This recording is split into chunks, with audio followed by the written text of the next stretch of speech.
El snatch y en sí todos los movimientos de halterofilia olímpica no son más que un salto y un aterrizaje. Entonces, si vemos la halterofilia olímpica más como esos dos conceptos básicos, se nos va a facilitar mucho ejecutar los movimientos, ya sea clean and jerk y snatch. Entonces, algo súper básico que muchas veces nos enseña es que los levantamientos olímpicos no son más que un salto y un aterrizaje.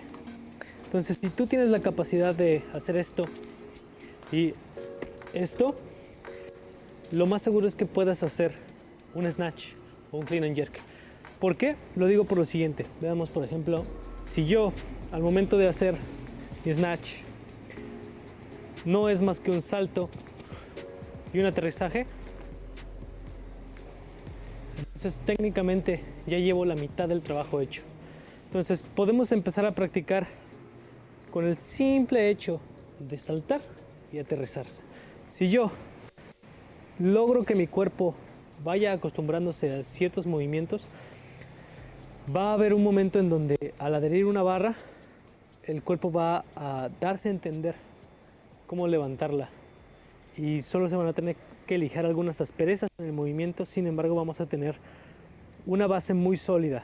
Entonces, la primera cosa que debemos de considerar en el snatch es que más del 90% de los levantamientos que fallamos, que no logramos hacer, se debe al posicionamiento de las piernas y los pies como base.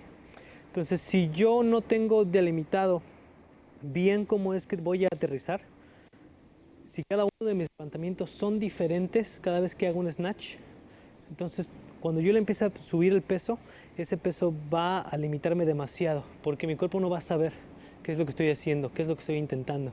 Entonces debemos de tener la conciencia suficiente en nuestra mente, en nuestro cuerpo, crear esa memoria muscular de que estemos levantando 5 kilos o estemos levantando un récord panamericano o un récord mundial, la técnica tiene que ser la misma. Tengo que aterrizar de la misma manera todo el tiempo. Entonces, si yo tengo que levantar un tubo de PVC o tengo que levantar 150 kilos, mi aterrizaje tendría que ser el mismo, siempre. ¿A qué voy con eso? A lo siguiente, que si yo estoy levantando la barra y aquí con un tubo de PVC, si lo hago con una barra, empiezo a jalar la barra, empiezo a echarme hacia atrás o empiezo a querer improvisar, entonces mi cuerpo no va a reaccionar de la misma manera, porque yo he estado levantando el tubo de PVC que casi no pesa de una forma, y una vez que le empiezo a poner peso, le pongo otra forma.